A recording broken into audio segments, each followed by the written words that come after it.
Hello guys, आज इस video में हम देखने वाले हैं the family courts act 1984। That means कुटुंब न्यायालय अधिनियम 1984। इस एक्ट को हम इस वीडियो में फुल डिटेल्स में देखेंगे और इसके जितने भी सेक्शन हैं वो डिस्कस करेंगे इस वीडियो में। और साथ में एमसीक्यू क्वेश्चन जो आपके एग्ज़ाम के लिए इम्पोर्टेंट होंगे वो भी हम इस वीडियो के लास्ट में देख लेंगे। तो यहाँ पर जो कुटुंब न्यायालय अधिनियम 1984 है, इस एक्ट को हम इंग्लिश और हिंदी दोनों में डिस्कस करने वाले हैं ताकि जो भी कैंडिडेट्स इंग्लिश में और हिंदी में देखना चाह रहे हैं वो भी देख सके। और साथ में जिन्होंने भी MPDLO एग्ज़ाम के लिए अप्लाई कर रखा है या फिर कोई अदर एग्ज़ाम का आप अप्लाई कर रहे हैं या तो फिर लॉ का प्रिपरेशन कर रहे हैं, तो अगर आप इस एक्ट को पढ़ना चाह रहे हैं तो इस वीडियो को कंप्लीट देखें बिना स्किप किए हुए, ताकि जो भी मैं आपको इस वीडियो के अंतर्गत जो भी सेक्शन में बताऊं उसका कंसेप्ट आपको क्लियर हो सके और यहाँ से जो भी क्वेश्चन आएंगे आपके एग्ज़ाम में वो आप सॉल्व कर सके।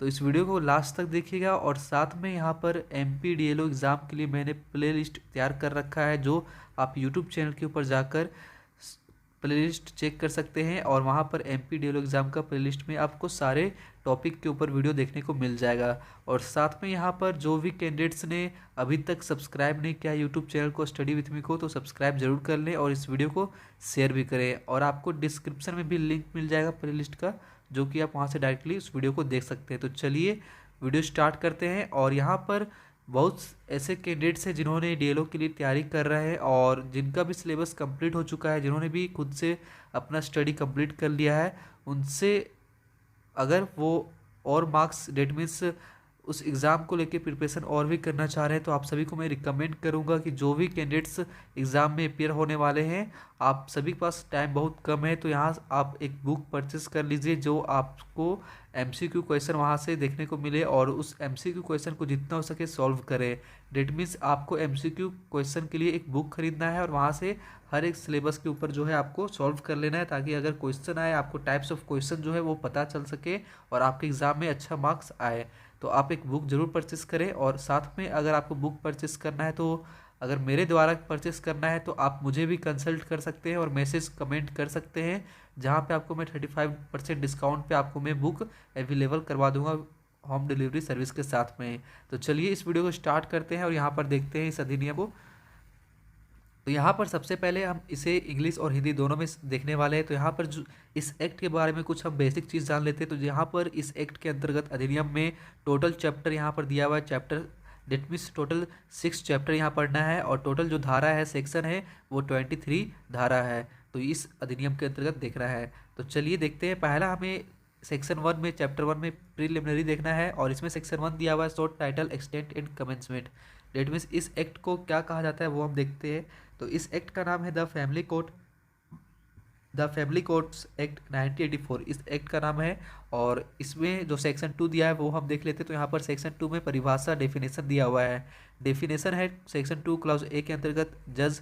डेट मीन्स जज का डेफिनेशन यहाँ पर दिया हुआ है। जज जो प्रिंसिपल जज हो सकते हैं, एडिशनल प्रिंसिपल जज होंगे या फिर जो अदर जज होंगे फैमिली कोर्ट में। डेट मीन्स जो भी जज फैमिली कोर्ट में होंगे, जैसे कि प्रिंसिपल जज हो गया, एडिशनल प्रिंसिपल जज हो गया या फिर अदर्स जज हो गए, उन्हें ही यहाँ पर जज का डिफाइन किया गया है सेक्शन 2 क्लाउज A के अंतर्गत। और क्लाउज बी में यहाँ डिफाइन किया गया है नोटिफिकेशन, जो भी ऑफिशियल गेजेट के द्वारा नोटिफिकेशन पब्लिश किया जाएगा वो B के अंतर्गत में किया जाएगा, उसका डिफाइन किया हुआ है B में। C क्लाउज दिया हुआ है prescribed means prescribed by rules made under this act. That means अगर इस एक्ट के अंतर्गत कोई भी रूल्स प्रिस्क्राइब्ड किया गया है, बनाया गया है, तो वो डिफाइन किया जाएगा, जो डिफाइन किया हुआ है सेक्शन 2 क्लाउज C में डिफाइन किया हुआ है। और यहाँ पर D है फैमिली कोर्ट। फैमिली कोर्ट को कॉन्स्टिट्यूट किया गया है, स्टेब्लिश किया गया है सेक्शन 3 के अंतर्गत में। और यहाँ पर E है क्लाउज E, जो भी अदर वर्ड है या फिर एक्सप्रेशन है जो कि डिफाइन नहीं किया गया है इस एक्ट के अंतर्गत, वे सब जितने भी वर्ड या एक्सप्रेशन है वो कोड ऑफ सिविल प्रोसीड्यूर 1908 में डिफाइन किया हुआ है और उसके द्वारा ही उस कोड के अंतर्गत रिसेप्टली असाइन किया जाएगा। तो ये डेफिनेशन था सेक्शन 2 के अंतर्गत में। तो इसी चीज़ को हम अगर हिंदी में बात करें तो यहाँ पर पहला सेक्शन संक्षिप्त नाम विस्तार और प्रारंभ है, जिसके अंतर्गत यहाँ पर इसका नाम है कुटुंब न्यायालय अधिनियम 1984। और परिभाषा धारा 2 के अंतर्गत परिभाषा का यहाँ डिफाइन किया हुआ है, जो पहला क्लाउज A के अंतर्गत न्यायाधीश में है। न्यायाधीश डेट मीन्स कुटुंब न्यायालय का यथास्थिति न्यायाधीश, प्रधान न्यायाधीश या अपर प्रधान न्यायाधीश या अन्य न्यायाधीश अभिप्रेत है। तो यहाँ पर न्यायाधीश का डिफाइन किया हुआ है A क्लाउज के अंतर्गत। B में है अधिसूचना, जो राजपत्र में प्रकाशित अधिसूचना अभिप्रेत है। C क्लाउज में विहित। विहित को यहाँ डिफाइन किया गया है जिस अधिनियम के अधीन बनाए गए नियमों द्वारा विहित अभिप्रेत है। और उसी तरीके से यहाँ डी क्लाउज में कुटुंब न्यायालय, डेट मीन्स फैमिली कोर्ट को धारा 3 के अंतर्गत में यहाँ पर स्थापित किया गया है कुटुंब न्यायालय अभिप्रेत में। और यहाँ पर ई क्लाउज है ऐसे अन्य सभी शब्द और पदों के जो इस अधिनियम में प्रयुक्त है किंतु परिभाषित नहीं है और सिविल प्रक्रिया संहिता 1908 में परिभाषित है, वही अर्थ होंगे जो उस संहिता में है। तो ये डिफाइन किया गया है सेक्शन धारा 2 और ई के अंतर्गत, क्लाउज ई के अंतर्गत। नेक्स्ट यहाँ पर हमारे पास है अध्याय 2 चैप्टर 2 के अंतर्गत कुटुंब न्यायालय फैमिली कोर्ट। यहाँ पर सेक्शन 3 में है कुटुंब न्यायालयों की स्थापना। यहाँ पर क्लाउज 1 में दिया हुआ है अधिनियम द्वारा किसी कुटुंब न्यायालय को प्रदत्त अधिकारिता और शक्तियों का प्रयोग करने के लिए प्रयोजन के लिए राज्य सरकार उच्च न्यायालय से परामर्श करने के पश्चात और अधिसूचना द्वारा सब क्लाउज ए के अंतर्गत यहाँ पर इस अधिनियम के प्रारंभ के पश्चात यथाशीघ्र राज्य में किसी नगर या कस्बे के ऐसे प्रत्येक क्षेत्र के लिए जिसकी जनसंख्या 10 लाख से अधिक है वहाँ पर कुटुंब न्यायालय स्थापित करेगी। तो ये किया जाएगा राज्य सरकार के द्वारा और हाई कोर्ट उच्च न्यायालय के कंसल्ट को लेकर परामर्श लेने के बाद यहाँ पर किया जाएगा। और बी क्लाउज में दिया हुआ है सब क्लाउज, डेट मीन्स सब क्लाउज बी के अंतर्गत राज्य में ऐसे अन्य क्षेत्रों के लिए जिन्हें वह आवश्यक समझे कुटुंब न्यायालय स्थापित कर सकेगी। और यहाँ पर सेकेंड क्लाउज दिया हुआ है राज्य सरकार उच्च न्यायालय से परामर्श करने के पश्चात अधिसूचना द्वारा उस क्षेत्र के स्थानीय परिसीमाएं विनिर्दिष्ट करेगी जिस तक किसी कुटुंब न्यायालय की अधिकारिता का विस्तार होगा और ऐसी परिसीमाओं को किसी भी समय बढ़ा घटा या परिवर्तित कर सकेगी। ये राज्य सरकार के पास यहाँ पर पावर है और ये उच्च न्यायालय के परामर्श करने के बाद ही ऐसा काम कर सकेगी। तो ये दिया हुआ है धारा 3 के अंतर्गत। नेक्स्ट यहाँ पर जो है न्यायाधीश की नियुक्ति, डेट मीन्स सेक्शन 4 में हमें यहाँ देखने को मिलता है न्यायाधीश की नियुक्ति। तो राज्य सरकार उच्च न्यायालय की सहमति से एक या अधिक व्यक्तियों को कुटुंब न्यायालय के न्यायाधीश या फिर न्यायाधीशों के रूप में नियुक्त कर सकेगा। तो ये राज्य सरकार के पास पावर है सेक्शन 4 क्लास 1 के अंतर्गत में। और यहाँ पर सेक्शन 4 और क्लास 2 में दिया हुआ है जब कोई कुटुंब न्यायालय एक से अधिक न्यायाधीशों से मिलकर बनता है तब यहाँ पर सब क्लाउज ए के अंतर्गत प्रत्येक न्यायाधीश और इस अधिनियम या तत्समय परवर्ती किसी अन्य विधि द्वारा न्यायालय को प्रदत्त सभी या किन्हीं व्यक्तियों का प्रयोग कर सकेगा। और सब क्लाउज बी के अंतर्गत राज्य सरकार उच्च न्यायालय की सहमति से किसी भी न्यायाधीश को प्रधान न्यायाधीश और किसी अन्य न्यायाधीश को अपर प्रधान न्यायाधीश नियुक्त कर सकेगी। और सी क्लाउज के अंतर्गत प्रधान न्यायाधीश न्यायालय के विभिन्न न्यायाधीशों के बीच न्यायालय के कारोबार के वितरण के लिए समय समय पर ऐसे इंतजाम कर सकेगा जो वो ठीक समझे। डेट मीन्स यहाँ पर जो भी वहाँ पर न्यायाधीश होंगे फैमिली कोर्ट के अंतर्गत उन्हें समय के अनुसार जो भी इंतजाम करना चाहिए उस न्यायालय के कारोबार के लिए तो वो कर सकेंगे। सब क्लाउज डी के लिए अपर प्रधान न्यायाधीश का पद रिक्त होने की दशा में या जब प्रधान न्यायाधीश अनुपस्थित, बीमारी या किसी अन्य कारण से अपने कृत्यों का निर्वहन करने में असमर्थ है तब प्रधान न्यायाधीश की शक्तियों का प्रयोग कर सकेगा। तो ये दिया हुआ है section 2 clause, that means section 4 और क्लाउज 2 में डिफाइन किया हुआ है उसके अंतर्गत। और यहाँ पर थर्ड क्लाउज है कोई व्यक्ति न्यायाधीश के रूप में नियुक्त के लिए तभी अहिर्त होगा जब, यहाँ पर सब क्लाउज ए के अंतर्गत वह भारत में कोई न्यायिक पद या किसी अधिकरण के सदस्य का पद अथवा संघ या राज्य के अधीन ऐसा कोई पद कम से कम 7 वर्ष तक धारण कर चुका हो जिसके लिए विधि का विशेष ज्ञान अपेक्षित है। और सब क्लाउज बी के अंतर्गत वह किसी उच्च न्यायालय का ऐसा ऐसे दो या अधिक न्यायालयों को लगातार कम से कम 7 वर्ष तक का अधिवक्ता रहा हो। सी क्लाउज के अंतर्गत उसके पास ऐसी अन्य अर्हताएं हो जो केंद्र सरकार भारत के मुख्य न्यायमूर्ति की सहमति से विहित करे। और यहाँ पर क्लॉज 4 है न्यायाधीश के रूप में नियुक्त के लिए व्यक्तियों का चयन करते समय, डेट मीन्स जो भी न्यायाधीश का यहाँ पर नियुक्त किया जाएगा व्यक्तियों का उनमें चयन करते समय क्या चीज़ का ध्यान रखना है वो क्लाउज सब क्लाउज ए के अंतर्गत यह सुनिश्चित करने का भरसक प्रयास किया जाएगा कि उन व्यक्तियों का ही चयन किया जाए जो विवाह संस्था की सुरक्षा करने और उसे बनाए रखने तथा बालकों के कल्याण की अभिवृद्धि के लिए प्रतिबद्ध है और वह सुलह और परामर्श द्वारा विवादों को निपटारा कराने के लिए अनुभव और विशेषज्ञता के कारण अहिर्त है। और यहाँ पर सब क्लॉज महिलाओं को अधिमान्यता दी जाएगी। क्लॉज 5 में दिया हुआ है कोई व्यक्ति 62 वर्ष की आयु प्राप्त कर लेने के पश्चात कुटुंब न्यायालय का न्यायाधीश नियुक्त नहीं किया जाएगा और न्यायाधीश का पद धारण नहीं करेगा। तो ये दिया हुआ है क्लॉज 5 में। और क्लॉज 6 किसी न्यायाधीश को संदेह, वेतन या मानदेय और अन्य भत्ते तथा उसकी सेवा के अन्य निबंधन और शर्त ऐसी होगी जो राज्य सरकार उच्च न्यायालय के परामर्श करके विहित करे। तो ये दिया हुआ है क्लॉज 6 के अंतर्गत। इसी चीज़ को हम इंग्लिश में देख लेते हैं तो चैप्टर 2 फैमिली कोर्ट्स में है, जो इसके अंतर्गत सेक्शन 3 में establishment of family courts, date means जो भी फैमिली कोर्ट का इस्टेब्लिश किया गया है वो सेक्शन 3 के अंतर्गत किया गया है। और यहाँ पर क्लॉज 1 में लिखा हुआ है जो भी एक्सरसाइज जुरिडिक्शन और पावर दिया जाएगा फैमिली कोर्ट इस एक्ट के अंतर्गत में, वहाँ पर राज्य सरकार और हाई कोर्ट के कंसल्टेशन के बाद ही दिया जाएगा। और इसके अंतर्गत सब क्लाउज ए के अंतर्गत जो भी इस एक्ट के कमेंसमेंट के बाद यहाँ पर हर एक एरिया में या फिर स्टेट जहाँ पर सिटी या फिर टाउन हो जिसकी पॉपुलेशन 1 मिलियन से ज़्यादा हो, वहाँ पर फैमिली कोर्ट का इस्टेब्लिशमेंट किया जाएगा स्टेट गवर्नमेंट के द्वारा। और यहाँ पर सब क्लॉज बी के अंतर्गत जो भी फैमिली कोर्ट बनाया गया हो वो हर एक एरिया में होना चाहिए, जहाँ पर स्टेट वहाँ पर अगर ज़रूरी समझे तो वैसा हर एक एरिया में इस्टेब्लिशमेंट किया जाएगा फैमिली कोर्ट्स का। और यहाँ पर क्लाउज 2 में दिया हुआ है जो भी स्टेट गवर्नमेंट है वो हाई कोर्ट के कंसल्टेशन के बाद ही यहाँ पर नोटिफिकेशन के द्वारा लोकल लिमिट्स जो है एरिया का या फिर जुरिडिक्शन जो है फैमिली कोर्ट्स का वो एक्सटेंड कर सकती है या फिर समय के अनुसार उसे घटा और बढ़ा सकती है। ये स्टेट गवर्नमेंट हाई कोर्ट के कंसल्टेशन पे ही करेगी।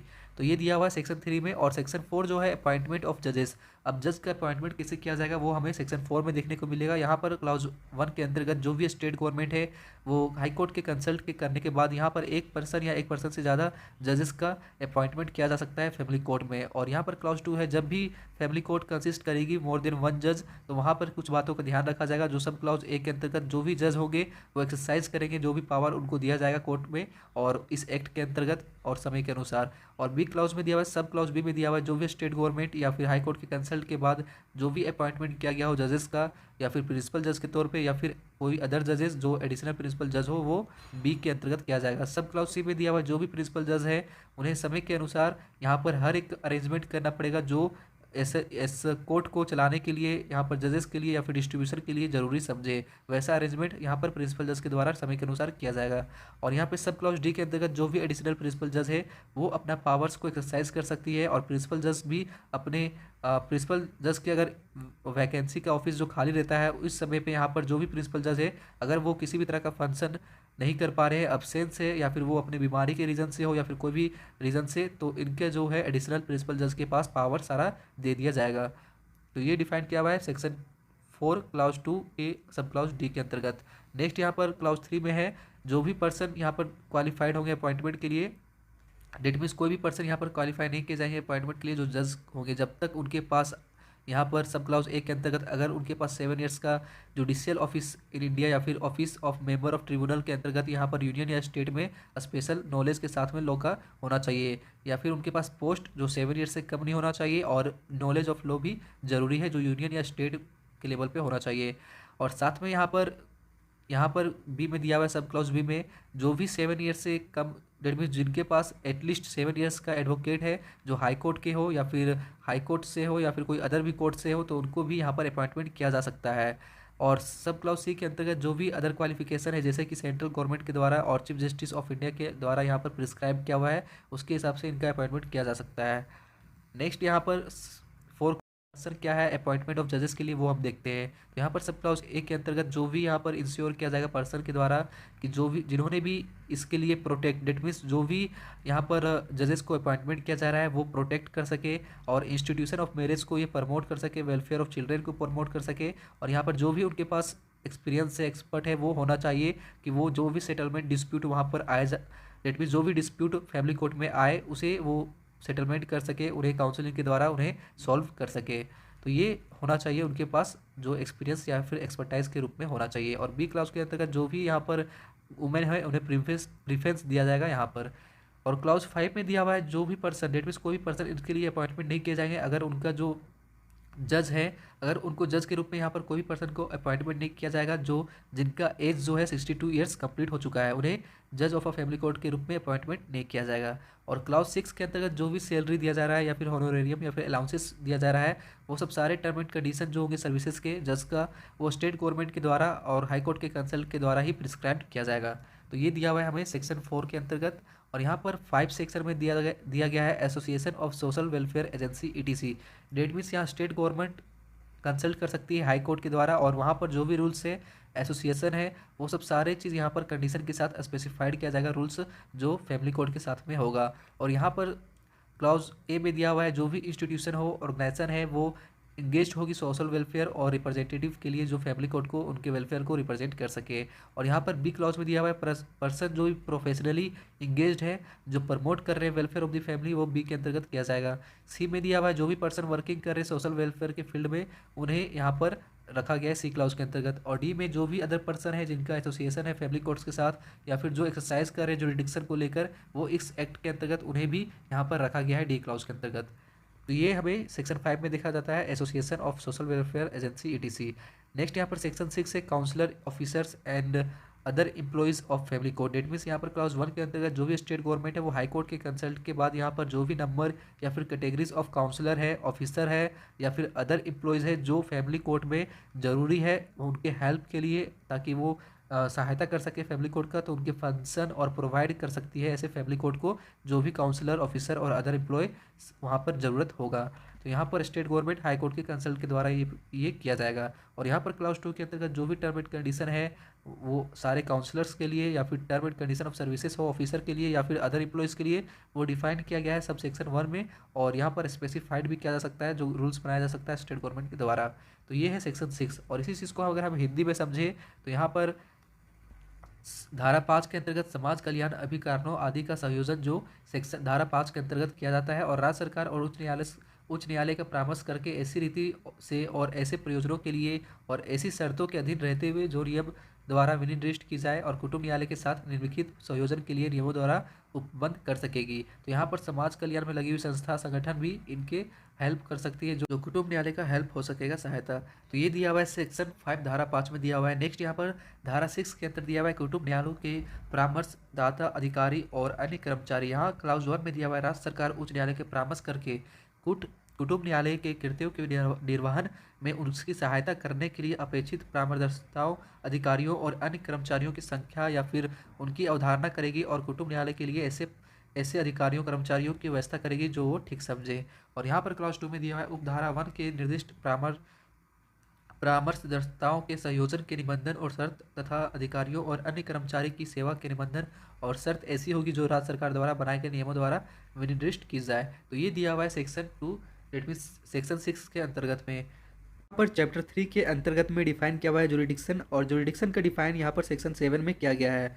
और नेक्स्ट यहाँ पर सेक्शन 8 है जिसमें exclusion of jurisdiction and pending proceedings लिखा हुआ है। इसके अंतर्गत में जो भी फैमिली कोर्ट्स किसी भी एरिया में स्टेब्लिश किया गया है वो डिफाइन किया हुआ है यहाँ पर, और उसको लेकर यहाँ पर क्लाउज ए में दिया हुआ है अगर कोई डिस्ट्रिक्ट कोर्ट है या फिर सब ऑर्डिनेट सिविल कोर्ट है जो रिफर किया गया है सब सेक्शन 1 ऑफ सेक्शन 7 के अंतर्गत में, वैसे एरिया में जो भी जुरिडिक्शन है एक्सपर्ट्स जो भी जुरिडिक्शन है एक्सरसाइज कर सकती है वो सूट और प्रोसीडिंग जो है इन कोर्ट के द्वारा नहीं किया जा सकता है, डिस्ट्रिक्ट कोर्ट और सब ऑर्डिनेट सिविल कोर्ट के द्वारा नहीं किया जाएगा। और बी क्लाउज के अंतर्गत किसी भी मजिस्ट्रेट के द्वारा जो उस एरिया में जहाँ पर पहले से फैमिली कोर्ट इस्टेब्लिश है वैसे में कोई भी एक्सरसाइज नहीं कर सकती जुरिडिक्शन और पावर जो कि चैप्टर 9 और कोड ऑफ क्रिमिनल प्रोसीडिंग 1973 के अंतर्गत में किसी भी मजिस्ट्रेट को द्वारा नहीं किया जाएगा। और यहाँ पर सी के अंतर्गत जो भी सूट या फिर प्रोसीडिंग यहाँ पर दिया हुआ है सब सेक्शन 1 सेक्शन 7 के अंतर्गत में, वैसा प्रोसीडिंग जो चैप्टर 9 में कोड ऑफ क्रिमिनल प्रोसीडिंग 1973 में डिफाइन किया गया है वो इसके अंतर्गत किया गया है। तो यहाँ पर जो भी पेंडिंग या फिर इमीडिएटली इस इस्टेब्लिशमेंट किया गया है फैमिली कोर्ट्स का जो भी डिस्ट्रिक्ट या फिर सब ऑर्डिनेट कोर्ट में किया गया हो, वैसे मजिस्ट्रेट के द्वारा इस केस में इस कोड में यहाँ पर इंटरफेयर नहीं किया जाएगा, ये डिफाइन किया हुआ है यहाँ पर। और फिर नेक्स्ट यहाँ पर जो 2 के अंतर्गत डिफाइन किया गया कोई भी इंस्टीट्यूट के द्वारा और फैमिली कोर्ट में अगर किसी भी तरह का डेट पे सूट या फिर प्रोसीडिंग किया जा रहा है इंस्टीट्यूशन के द्वारा, वैसा चीज़ इस एक्ट के आने के बाद वैसा फैमिली कोर्ट इस्टेब्लिश करने के बाद इस तरीके का काम नहीं किया जाएगा। यहाँ पर डायरेक्ट जो भी है केसेस या फिर प्रोसीडिंग वो डायरेक्ट इंस्टीट्यूट के द्वारा जो है फैमिली कोर्ट में इस्टेब्लिश किया जाएगा और वहाँ पर इसका प्रोसीडिंग किया जाएगा। यहाँ पर अध्याय 3 में अधिकारिता जो सेक्शन 3 डेट में सेक्शन 7 के लिए दिया हुआ है। तो और यहाँ पर जो नेक्स्ट सेक्शन 8 है अधिकारिता का अपवर्जन और लंबित कार्रवाई, तो ये दिया हुआ है सेक्शन 8 में। जहाँ कोई कुटुंब न्यायालय किसी क्षेत्र के लिए स्थापित किया गया है वहाँ धारा 7 की उपधारा 1 में निर्दिष्ट किसी जिला न्यायालय या फिर अधीनस्थ सिविल न्यायालय की ओर से ऐसे क्षेत्र में संबंध में उपधारा के स्पष्टीकरण में निर्दिष्ट प्रकृति के किसी वाद या कार्यवाही की बाबत कोई अधिकारिता नहीं होगी, वह उसका प्रयोग नहीं करेगा। तो ये दिया हुआ है सेक्शन 8 क्लाउज ए के अंतर्गत। बी में दिया हुआ किसी मजिस्ट्रेट को ऐसे क्षेत्र के संबंध में दंड प्रक्रिया संहिता 1973 के अध्याय 9 के अधीन कोई अधिकारिता या शक्तियाँ नहीं होगी या वह उनका प्रयोग नहीं करेगा। और सी में दिया हुआ धारा 7 की उपधारा 1 के स्पष्टीकरण में निर्दिष्ट प्रकृति के प्रत्येक ऐसे वाद या कार्यवाही को और दंड प्रक्रिया संहिता 1973 के अध्याय 9 के अधीन प्रत्येक ऐसी कार्यवाही का जो इसे कुटुंब न्यायालय की स्थापना से ठीक पहले यथास्थिति उप धारा के निर्दिष्ट किसी जिला न्यायालय या अधीनस्थ सिविल न्यायालय के समझ अथवा उक्त संहिता के अधीन किसी मजिस्ट्रेट के समझ लंबित है। तो ये सब जो भी है ऐसे एक्ट में वहाँ पर सिविल कोर्ट या फिर डिस्ट्रिक्ट कोर्ट के पास पावर नहीं है कि ये सब मामले को सुनवाई करे, डायरेक्ट ये फैमिली कोर्ट को ही रिफर किया जाएगा। तो ये दिया हुआ है सेक्शन 8 धारा 8 के अंतर्गत में। नेक्स्ट यहाँ पर चैप्टर 4 है प्रोसीड्यूर। सेक्शन 9 में है duty of family court to make effort for settlement. It means family court का जो ड्यूटी होना चाहिए वो एफर्ट होना चाहिए कि सेटलमेंट कर सके। यहाँ क्लाउज 1 में दिया हुआ है जो भी सूट या प्रोसीडिंग किया जा रहा है फैमिली कोर्ट के अंतर्गत, उनका पहला इंसिस्टेंस होगा कि पॉसिबल वहाँ किया जाए कि जो भी सरकमस्टेंसेस है केसेस का, उन्हें हेल्प करके, उन्हें इस पार्टी को समझा कर उन्हें सेटलमेंट के लिए किया जाए। उस मैटर को, सब्जेक्ट मैटर को, सूट जो प्रोसीडिंग लाया गया है उसमें फैमिली कोर्ट के अंतर्गत उस केस को समझाकर, उन पार्टी को समझाकर उनको सेटलमेंट किया जाए, जो कि यहाँ पर जैसे कि यहाँ पर हाई कोर्ट के द्वारा यहाँ पर रूल्स भी बनाए गए हैं इसको लेकर। तो ये चीज़ होना चाहिए क्लास 1 के अंतर्गत। और क्लास 2 में दिया हुआ है जो भी अगर यहाँ पर सूट और प्रोसीडिंग आया हुआ है और इसके अंतर्गत फैमिली कोर्ट में जो भी अपियर हो, तो यहाँ पर रीजनेबल पॉसिबिलिटी देखते हुए अगर सेटलमेंट का प्रोसीडिंग हो सके, सेटलमेंट वहाँ होने की चांस है, तो पार्टीज के अंतर्गत यहाँ पर जो है जैसे कि ये ठीक समझे वैसा यहाँ पर सेटलमेंट यहाँ पर अटेम्प्ट करने की कोशिश करना चाहिए फैमिली कोर्ट के द्वारा ही, और प्रोसीडिंग करना चाहिए। नेक्स्ट क्लॉज 3 में दिया हुआ है जो भी पावर कन्फर किया गया है सब सेक्शन 2 में, वहाँ पर इसके अंतर्गत फैमिली कोर्ट को प्रोसीडिंग करने के लिए पावर है और वो सेटलमेंट कर भी सकती है, उस मामले को एडजर्न भी कर सकती है। तो ये दिया हुआ है सेक्शन 9 के अंतर्गत। और नेक्स्ट यहाँ पर सेक्शन जो है प्रोसीड्यूर जनरली, तो इसका डिफाइन सेक्शन 10 में क्या हुआ है। नेक्स्ट है section 11 proceedings to be held in camera. That means जो भी सूट या प्रोसीडिंग किया जा रहा है इस एक्ट के अंतर्गत अप्लाई किया गया कि यहाँ पर कैमरा होना जरूरी है जो फैमिली कोर्ट के अंतर्गत में हो, और वहाँ पर जो भी पार्टी है उनके अंतर्गत में यहाँ पर कैमरा में प्रोसीडिंग वो सब सारा किया जाए। नेक्स्ट यहाँ पर सेक्शन 12 है assistance of medical and welfare expert. Date means जो सूट है प्रोसीडिंग्स है यहाँ पर ओपन है फैमिली कोर्ट्स के लिए, वहाँ पर सिक्योर किया जाए कि सर्विसेज जो प्रोवाइड किया जा रहा है उसमें मेडिकल एक्सपर्ट और साथ में जो वुमेंस है उनके लिए भी अवेलेबल हो, और यहाँ पर जो भी पार्टीज़ है उनको लेकर प्रोफेशनली उनके वेलफेयर ऑफ फैमिली को सपोर्ट किया जाए, उनके जैसा भी कोर्ट सही समझे और उन्हें हेल्प किया जाए जहाँ तक इस फंक्शन के द्वारा, इस एक्ट के अंतर्गत फैमिली कोर्ट के द्वारा किया जा सकता है पार्टीज़ को लेकर। तो ये होना चाहिए assistance of medical and welfare expert के द्वारा यहाँ पर इंश्योर किया जाएगा। नेक्स्ट है यहाँ पर section 13 right to legal representation. That means इस लॉ के अंतर्गत में इसमें यहाँ पर कंटेंट क्या हुआ है कि कोई भी पार्टी के द्वारा यहाँ पर जो भी सूट प्रोसीडिंग चल रहा है बिफोर फैमिली कोर्ट, वो हकदार है कि किसी भी तरह राइट या फिर रिप्रेजेंट कर सकती है लीगल प्रैक्टिशनर का। तो ये चीज़ दिया हुआ है सेक्शन 13 में। और यहाँ पर अगर फैमिली कोर्ट कंसीडर करती है या फिर इंटरेस्ट ऑफ जस्टिस को देखा जाए तो यहाँ पर लीगल एक्सपर्ट का भी सहायता लिया जाएगा जो कोर्ट के सामने यहाँ पर रिप्रेजेंट हो सकता है। नेक्स्ट यहाँ पर दिया है सेक्शन 14 में application of Indian evidence act 1872। That means family court यहाँ पर एविडेंस के अनुसार रिपोर्ट, स्टेटमेंट और डॉक्यूमेंट इन्फॉर्मेशन और मैटर को ध्यान में रखते हुए, इन चीज़ों को ध्यान में रखते हुए यहाँ ओपिनियन के तौर पे उन्हें हेल्प करेगी और डील करने का पूरी कोशिश करेगी डिस्प्यूट को जो भी यहाँ पर उनके अंतर्गत में रखा गया हो, और ऐसे इंडियन एविडेंस एक्ट 1872 के अंतर्गत में जो भी यहाँ पर एविडेंस लाया गया हो। नेक्स्ट यहाँ पर सेक्शन 15 है record of oral evidence. Date means यहाँ पर जो भी सूट और प्रोसीडिंग चल रहा है फैमिली कोर्ट के सामने, यहाँ पर एविडेंस ऑफ विटनेसेस जो है उनका जज के सामने रखना, एग्जामिनेशन करना, और यहाँ पर हर एक विटनेस का प्रोसीडिंग होना, रिकॉर्ड करना, ये सब सारी चीज़ होना चाहिए। और यहाँ पर जो भी साइन है विटनेस का, और इसके अंतर्गत में जो भी जज है वो करवाएगी हर एक साइन सिग्नेचर जो भी विटनेस का रखा जाएगा। तो ये रिकॉर्ड ऑफ ओरल एविडेंस जो होता है फैमिली कोर्ट के अंतर्गत जो भी जज है वो इंश्योर करेगी कि जो भी विटनेसेस आ रहे हैं वहाँ पर एग्जामिन किया जाए और उनका सिग्नेचर और रिकॉर्डेड भी रखा जाए सेक्शन 15 के अंतर्गत। नेक्स्ट यहाँ पर सेक्शन 16 है जो एविडेंस ऑफ फॉर्मल करेक्टर और एफिडेविट।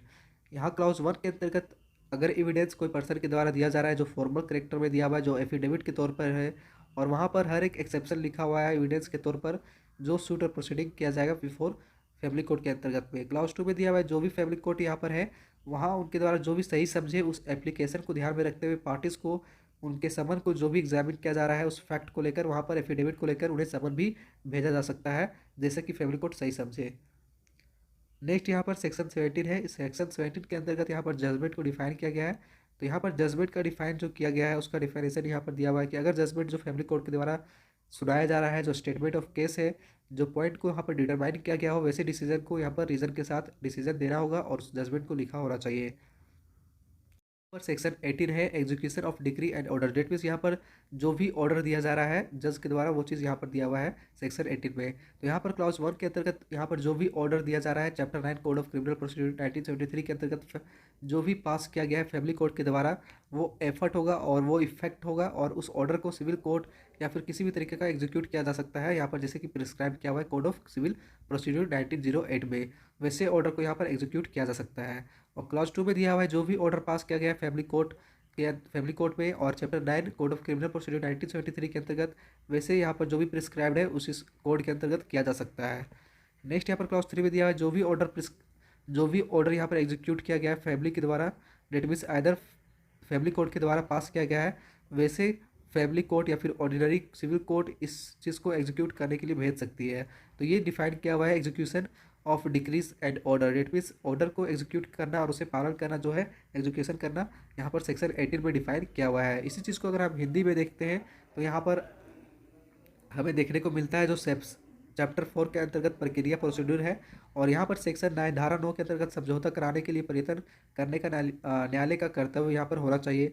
जहाँ क्लॉज 1 के अंतर्गत जहाँ मामले की प्रकृति और परिस्थितियों के अनुसार ऐसा करना संभव है वहाँ प्रत्येक वाद या कार्रवाइयों के में कुटुंब न्यायालय सर्वप्रथम यह प्रयास करेगा कि वाद या कार्यवाही की विषय वस्तु की बाबत किसी समझौते पर पहुंचने के लिए पक्षकारों की सहायता की जाए और उन्हें मनाया जाए और इस प्रयोजन के लिए कुटुंब न्यायालय उच्च न्यायालय द्वारा बनाए गए किन्हीं नियमों के अधीन रहते हुए ऐसी प्रक्रिया का अनुसरण कर सकेगा जो वह ठीक समझे। तो ये है सेक्शन 9 के अंतर्गत में डिफाइन किया हुआ है। इसी तरीके से यहाँ पर सेक्शन 10 है साधारण प्रक्रिया, तो ये डिफाइन किया हुआ है धारा 10 में। नेक्स्ट है धारा 11 कार्रवाइयों के बंद कमरे में किया जाना। डेट मीन्स ऐसे प्रत्येक वाद विवाद जो कार्रवाई है जिससे यह अधिनियम लागू होता है, यदि कुटुंब न्यायालय ऐसा चाहता है कि कार्रवाई बंद कमरे में की जा सकेगी और यदि दोनों पक्षकारों में से कोई ऐसा चाहता है तो कार्रवाई बंद कमरे में की जाएगी। तो ये दिया हुआ है सेक्शन 11 में। नेक्स्ट यहाँ पर धारा जो है 12 के अंतर्गत चिकित्सा और कल्याण विशेषज्ञों की सहायता।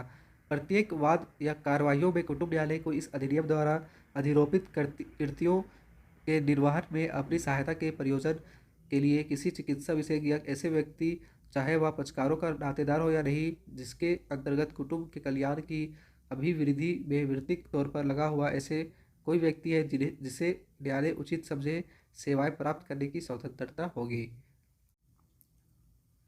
नेक्स्ट यहाँ पर दिया हुआ है धारा 13 में दिया हुआ विधिक प्रतिनिधित्व का अधिकार। डेट मीन्स किसी विधि में किसी बात के होते हुए भी किसी कुटुंब न्यायालय के समक्ष किसी वाद या कार्यवाही में कोई पक्षकार अधिकार के तौर पर इस बात का हकदार नहीं होगा कि उसका किसी विधि व्यवसाय द्वारा प्रतिनिधित्व किया जाए, परंतु यदि कुटुंब न्यायालय न्याय के हित में वह आवश्यक समझता है तो वह किसी विधि विशेषज्ञों की न्याय मित्र के रूप में सहायता ले सकेगा। तो ये दिया हुआ है सेक्शन 13 में। नेक्स्ट यहाँ पर 14 के अंतर्गत भारतीय साक्ष्य अधिनियम 1872 का लागू होना। कोई कुटुंब न्यायालय ऐसी किसी रिपोर्ट, कथन, दस्तावेज, जानकारी या बात जो उसकी राय में किसी विवाद में प्रभावकारी रीति में कार्रवाई करने में उसकी सहायता कर सकेगी, चाहे वह भारतीय साक्ष्य अधिनियम 1872 के अधीन अन्यथा सुसंगत या ग्राह्य या नहीं साक्ष्य के रूप में प्राप्त कर सकेगा। तो ये डेट में दिया हुआ सेक्शन 14 के अंतर्गत। और नेक्स्ट सेक्शन 15 है जिसमें मौखिक साक्ष्य का अभिलेख किया गया है। और उसी तरीके से यहाँ पर सेक्शन 16 को देखने को मिलता है शपथ पत्र का औपचारिक साक्ष्य। तो यहाँ पर दिया हुआ है क्लॉज 1 के अंतर्गत किसी व्यक्ति का ऐसा साक्ष्य जो औपचारिक साक्ष्य है शपथ पत्र पर दिया जा सकेगा और सभी न्याय संगत उपवादों के अधीन रहते हुए किसी कुटुंब न्यायालय के समक्ष किसी वाद या कार्यवाही में साक्ष्य में पढ़ा जा सकेगा।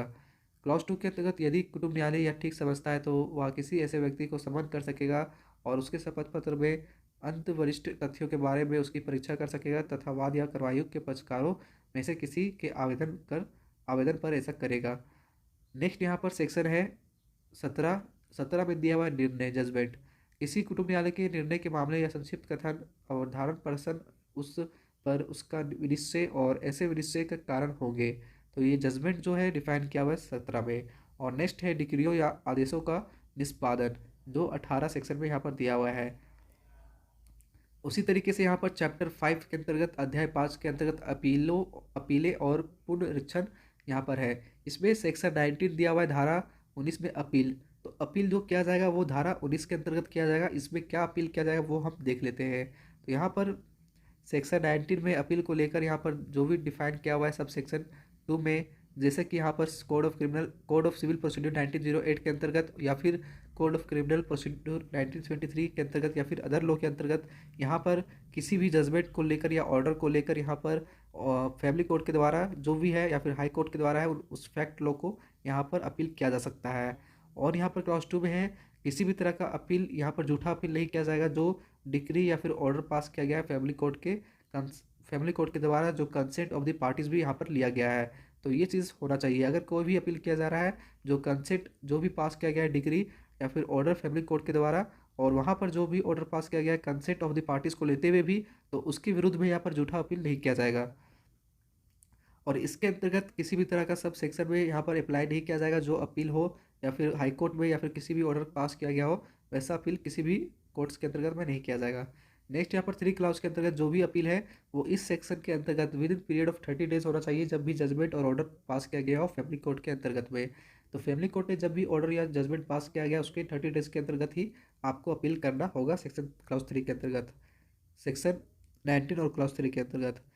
नेक्स्ट यहाँ पर 4 है, हाईकोर्ट जैसा सही समझे यहाँ पर एग्जामिन कर सकती है रिकॉर्ड को, प्रोसीडिंग को जो फैमिली कोर्ट के द्वारा यहाँ पर पास किया गया हो order chapter 9 code of criminal procedure 1973 के अंतर्गत, और वो ऐसा सेटिस्फाई और करेक्टनेस अगर पाया जाए तो उस चीज़ को ध्यान में रखते हुए उसे आगे प्रोसीड भी कर सकती है। नेक्स्ट यहाँ पर क्लॉज 5 पे दिया हुआ है, जो भी एक्सेप्शनल है किसी भी तरह का अपील नहीं किया जाएगा अगर कोर्ट के द्वारा जजमेंट ऑर्डर पास किया गया हो या फैमिली कोर्ट के द्वारा, तो वैसा कोई भी अपील और रिवीजन नहीं किया जाएगा। और यहाँ पर जो भी अपील है सब सेक्शन 1 के अंतर्गत यहाँ पर जो भी सुनाया गया हो बेंचेस के द्वारा सुनाया गया जो 2 और मोर जजेस कंसिस्ट है, तो यहाँ पर अपील सब सेक्शन 1 के अंतर्गत किया जा सकता है। तो ये दिया हुआ है क्लाउज 6 के अंतर्गत। तो यहाँ पर नेक्स्ट हमारे पास चैप्टर है चैप्टर 6 जो लास्ट चैप्टर है, और यहाँ पर हमें 20 सेक्शन देखना है, act to have overriding effect. That means जो भी यहाँ पर कंसिस्टेंट किया जा रहा है इस एक्ट के अंतर्गत प्रोविजंस को लाया जा रहा है, इन्फोर्स किया जा रहा है, वही सब सारी चीज़ यहाँ पर लॉ को यहाँ पर इस एक्ट के अंतर्गत ओवरराइड किया जा रहा है, उसे लाया जा रहा है। नेक्स्ट यहाँ पर सेक्शन 21 है, power of high court to make rules. अब हाई कोर्ट के पास क्या पावर है वो हम देख लेते हैं, तो वो हमें सेक्शन 21 में देखना है। यहाँ पर क्लास 1 के अंतर्गत कोई भी high court notification official gazette के अनुसार यहाँ पर ला सकती है जो इस एक्ट के पर्पज़ के लिए हो सकता है। और यहाँ पर क्लास 2 में दिया हुआ है विदाउट किसी भी तरह का पावर जो है वो किस मैटर में किया जाएगा वो हम देख लेते हैं। यहाँ पर क्लास 2 के अंतर्गत जो भी यहाँ पर सब क्लाउज ए के अंतर्गत नॉर्मल जो वर्किंग आवर है फैमिली कोर्ट का, या फिर जो होल्डिंग सीटिंग्स है फैमिली कोर्ट का ऑन हॉलीडे, या फिर आउटसाइड नॉर्मल वर्किंग आवर, वो यहाँ पर हाई कोर्ट के द्वारा चेंज किया जा सकता है। बी में दिया हुआ है जो भी सीटिंग है फैमिली कोर्ट का कहीं भी किसी प्लेस पे, या फिर वो ऑर्डिनरी प्लेस ऑफ सीटिंग क्यों ना हो, तो वहाँ पर भी इनका जो कंसिस्ट है टाइमिंग है वो भी होल्ड कर सकती है, जो कि इसमें चेंजिंग हाई कोर्ट के द्वारा भी किया जा सकता है। नेक्स्ट क्लाउज सी में दिया हुआ है एफर्ट, जो भी यहाँ पर प्रोसीड्यूर के लिए बनाया जा सके उसको आगे फॉलो किया जा सके, वो फैमिली कोर्ट के हेल्प करने के लिए हो या फिर किसी पार्टीज को सेटलमेंट तक पहुँचाने के लिए ऐसा हेल्प हो सके, तो वो एफर्ट भी यहाँ पर लाया जा सकता है जो हाई कोर्ट के पास पावर है वो सब चेंजिंग करने के लिए। नेक्स्ट यहाँ पर सेक्शन 22 है, power of the central government to make rules. अब सेंट्रल गवर्नमेंट के पास भी पावर है कि वो चीफ जस्टिस ऑफ इंडिया के कंसल्ट के बाद यहाँ पर जो भी रूल्स है प्रिस्क्राइब्ड है, qualification of judgement appointment of जजेस है, वो सब सारी चीज़ यहाँ पर चेंजिंग किया जा सकता है सेंट्रल गवर्नमेंट के द्वारा। और ऐसा चेंजिंग करने के बाद यहाँ पर हर एक हाउस ऑफ पार्लियामेंट में रखा जाएगा, और उसे 30 डेज के अंतर्गत ही यहाँ पर किसी भी सेक्शन में जो है यहाँ पर पास हो जाना चाहिए, और इसे एक्सपायरी होने से पहले ही यहाँ पर सेशन में पास होना चाहिए, हाउसेस में पास होना चाहिए, और यहाँ पर बोथ हाउसेस के एग्री होने के बाद इसे मॉडिफिकेशन किया जाएगा और इस रूल को बना दिया जाएगा इस एक्ट के अंतर्गत। नेक्स्ट यहाँ पर सेक्शन 23 के अंतर्गत पावर ऑफ द स्टेट, जो government that means state government के पास क्या पावर है रूल्स बनाने को लेकर, वो सेक्शन 23 में हमें देखने को मिलता है, और ये लास्ट सेक्शन है। तो यहाँ पर जैसा सही समझे स्टेट गवर्नमेंट वो हाई कोर्ट के कंसल्ट के बाद इस एक्ट के अंतर्गत रूल्स ला सकती है, और जो कि यहाँ पर सेक्शन 2 डेट मीन्स क्लाउज 2 सब क्लाउज ए के अंतर्गत पे दिया हुआ है, जो सैलरी है, ऑनोरेरियम अलाउंसेस है, जो टर्म एंड कंडीशन ऑफ जजेस है, वो सब चेंजिंग किया जा सकता है। साथ में यहाँ पे टर्म एंड कंडीशन जो काउंसलर का हो और condition of services officer other employees का हो वो भी चेंजिंग किया जा सकता है यहाँ पर रूल्स के अंतर्गत। पेमेंट ऑफ फीस और एक्सपेंसेस हो जो मेडिकल या फिर अदर एक्सपर्ट का लेकर हो, तो वो भी चेंजेस किया जा सकता है स्टेट गवर्नमेंट के द्वारा। और यहाँ पर डी में दिया हुआ है जो भी पेमेंट फ़ी एक्सपेंसेस लीगल प्रैक्टिशनर को लेकर है जो अपॉइंटमेंट किया जाता है उसमें भी यहाँ पर चेंजिंग किया जा सकता है, उसमें भी फीस या फिर कोई अदर टर्म एंड कंडीशन को लेकर यहाँ पे स्टेट गवर्नमेंट चेंजिंग कर सकती है हाई कोर्ट के कंसल्ट को लेकर। तो ऐसा जो भी और ई भी दिया हुआ है, जो भी रूल्स के अंतर्गत यहाँ पर प्रिस्क्राइब किया हुआ है या फिर चेंजिंग किया जाएगा वो कर सकती है स्टेट गवर्नमेंट। और यहाँ पर जो भी रूल्स चेंज किया जाएगा स्टेट गवर्नमेंट के द्वारा इस एक्ट के अंतर्गत में, उसे यहाँ पर स्टेट लेजिस्लेचर में रखना जरूरी है और एग्री होने के बाद उसे मॉडिफाई किया जाएगा, उस रूल्स को लाया जाएगा। तो ये दिया हुआ है सेक्शन 23 के अंतर्गत, जिसे अगर हम हिंदी में डिस्कस करें तो अध्याय 6 के अंतर्गत हमें 20 धारा में अधिनियम का अध्ययनोही प्रभाव होना दिया हुआ है। धारा 21 में नियम बनाने का उच्च न्यायालय की शक्ति, डेट मीन्स उच्च न्यायालय के पास कौन सी शक्ति है नियम बनाने के लिए, वो दिया हुआ है सेक्शन 21 में, जैसे कि आप स्क्रीन के ऊपर देख रहे हैं। आप इसे पॉज करके पढ़ भी सकते हैं। और नेक्स्ट यहाँ पर जो दिया हुआ है सेक्शन 22 में नियम बनाने की केंद्र सरकार की शक्ति। अब केंद्र सरकार के पास क्या शक्ति है वो मैंने आपको बताया, वो बहुत से चेंजिंग ला सकती है इस एक्ट के अंतर्गत, और इस अधिनियम के अंतर्गत बिल पास होने के बाद उस चीज़ को मॉडिफाई किया जा सकता है और अधिनियम को लाया जाएगा, रूल्स को नियम को लाया जाएगा। और यहाँ पर लास्ट जो धारा है 23 के अंतर्गत नियम बनाने की राज्य सरकार की शक्ति भी राज्य सरकार के पास है, जो इस सेक्शन के अंतर्गत उनके पास शक्ति दिया गया है। तो ये टोटल सेक्शन 23 सेक्शन जो आप सभी को पढ़ना था इस फैमिली कोर्ट एक्ट 1984 के अंतर्गत, तो मैंने इसमें पूरे डिस्क्राइब करके आप सभी को बता दिया है। आई होप अगर वीडियो को आप बिना स्किप किए हुए देखें तो सारा क्लियर हो गया हो। इसके बावजूद भी अगर आपको डाउट है तो कमेंट सेक्शन में पूछ सकते हैं। और साथ में अगर आपको इसके ऊपर एमसीक्यू क्वेश्चन अब हम करवा देते हैं जो आपके एग्जाम के लिए इंपॉर्टेंट होगा, तो चलिए एमसीक्यू क्वेश्चन कर लेते हैं। यहाँ पर हमारे पास एमसीक्यू क्वेश्चन जो है फैमिली कोर्ट्स एक्ट 1984 वो हम देख लेते हैं। तो यहाँ पर पहला नंबर में क्वेश्चन है, in which section counsellors officers and other employees of family courts has given under the family courts act 1984। तो ये जो दिया हुआ है सेक्शन 6 के अंतर्गत दिया हुआ है, जो counsellor officer and other employees of the family court का डिफाइन क्या हुआ मिलता है सेक्शन 6 के अंतर्गत। नेक्स्ट क्वेश्चन है, section 13 is deals with under the family courts act 1984। तो ये सेक्शन 30 क्या चीज़ से डील करता है, तो हमने पढ़ा था राइट टू लीगल रिप्रेजेंटेशन। तो ये सेक्शन 13 के अंतर्गत हमें देखने को मिलता है। नेक्स्ट है, the family courts act 1984 has contain appeal and revision in which chapter. That means appeal and revisions का जो चैप्टर है वो कौन सा चैप्टर में हमने पढ़ा था, तो चैप्टर 5 में ये पढ़ा था। करेक्ट आंसर चैप्टर 5 होगा। तो इस तरीके से आपके एग्जाम में एमसीक्यू क्वेश्चन पूछे जाएंगे डायरेक्टली जो इस एक्ट से रिलेटेड होगा, और वहाँ पे 4 ऑप्शन दिया हुआ रहेगा जिसमें से आपको करेक्ट आंसर चूज करने का रहेगा। यहाँ पर नेक्स्ट क्वेश्चन है, डेफिनेशन ऑफ जज is given in which section under the family courts act 1984। तो सेक्शन 2 क्लॉज ए के अंतर्गत हमने जज का डेफिनेशन पढ़ा था। नेक्स्ट क्वेश्चन है, विच section of the family courts act 1984 deals with exclusion of जुडिक्शन and pending proceedings. तो यहाँ पर सेक्शन 8 इज करेक्ट होगा, इसका आंसर सेक्शन 8 होगा। नेक्स्ट क्वेश्चन है, section 22 of the family courts act 1984 is deals with. Section 22 जो है डील्स करता है power of the central governments to make rules. Next question है, power of the state government to make rules under which section of the family courts act 1984। तो section 23 के अंतर्गत state government के पास भी पावर्स है जो रूल्स चेंज कर सकती है, बना सकती है। नेक्स्ट क्वेश्चन है, section 12 is defined under the family courts act 1984। तो सेक्शन 12 डिफाइन करता है assistance of medical and welfare experts को।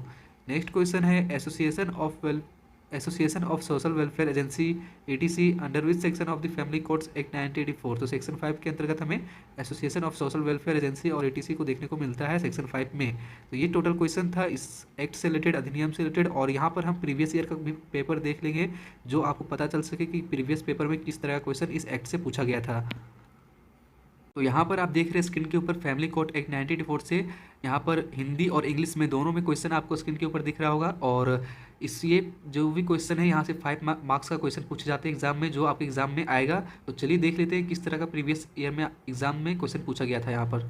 तो जो क्वेश्चन है पहला है उसमें, हु अपॉइंट द जजेस in family courts. That mean जजेस को कौन अपॉइंट कर सकता है, तो इसका करेक्ट आंसर होगा option 3, state government with the concurrence of high court. That means state government जो है हाई कोर्ट के परामर्श और कंसल्ट करके ही, सहमति से ही यहाँ पर अपॉइंटमेंट किया जाता है जजेस का, जो फैमिली कोर्ट के जज होते हैं। नेक्स्ट क्वेश्चन है, अपील अगेंस्ट जजमेंट और order of family court shall light to the high court if it is preferred within a period of. That means जो यहाँ पर जो अपील किया जाता है जजमेंट और ऑर्डर का, जो फैमिली कोर्ट के द्वारा यहाँ किया जाता है, वो हाई कोर्ट में आप कर सकते हैं, और उसका जो पीरियड होता है 30 डेज होता है, ऑर्डर के 30 दिन के अंतर्गत करना होता है। तो ऑप्शन 3 करेक्ट होगा यहाँ पर। नेक्स्ट क्वेश्चन है, under family courts act 1984 a person can be जज of a family court till he see, तो वो तब तक फैमिली कोर्ट एक्ट 1984 के अंतर्गत वो जज बन सकता है जब तक उसका एज 62 ईयर्स कंप्लीट ना हो जाए, तो वो 62 ईयर्स तक का वहाँ जज रह सकता है। नेक्स्ट क्वेश्चन है where a family court has been established for such area under chapter 9 of this of CrPC 1973 the magistrate shall, तो यहाँ पर करेक्ट आंसर होगा सेल नॉट हैव जुरिडिक्शन। तो चैप्टर 9 के अंतर्गत पता ही होगा मजिस्ट्रेट के पास किसी भी तरह का जुरिडिक्शन नहीं दिया गया है फैमिली कोर्ट के अंतर्गत में इस अधिनियम में, तो करेक्ट आंसर ऑप्शन 2 होगा। तो ये टोटल 5 मार्क्स का क्वेश्चन आपके एग्जाम में पूछे जाएंगे, जो अगर आपने इस वीडियो को कंप्लीट देखा है, जो मैंने सेक्शन 1 से लेकर सेक्शन 23 तक डिस्कस किया है, पूरे एक्सप्लेन करके आप सभी को बताने का ट्राई किया है, और अगर आपने वीडियो को कंप्लीट देखा होगा तो आपके एग्जाम में यहाँ से जो भी क्वेश्चन पूछे जाएंगे वो आई होप वो सारे आप सॉल्व कर ले। और अगर आपने नहीं देखा है तो फिर से इस वीडियो को कंप्लीट जरूर देखें, और साथ में MPDLO एग्जाम के नाम से जो प्लेलिस्ट बना हुआ है उसके ऊपर भी जाकर आप अदर टॉपिक के ऊपर मैंने बनाकर अपलोड कर रखा है वीडियो, तो वो भी जाकर देख लीजिए ताकि आपके एग्जाम में जो भी क्वेश्चन पूछे जाएंगे वो छूटे नहीं, और उस चैप्टर से जो भी मार्क्स आए वो आप सही तरीके से मार्क्स गेन कर पाए। तो आप सारे वीडियो जाकर प्लेलिस्ट से देख सकते हैं। साथ में अगर वीडियो अच्छा लगा तो लाइक कीजिए, कमेंट कीजिए, और आप सभी से रिक्वेस्ट है कि जो भी कैंडिडेट्स इस वीडियो को देख रहे हैं, तो अगर आपने अभी तक स्टडी विथ मी को सब्सक्राइब नहीं किया है, शेयर नहीं किया है, तो जरूर करें।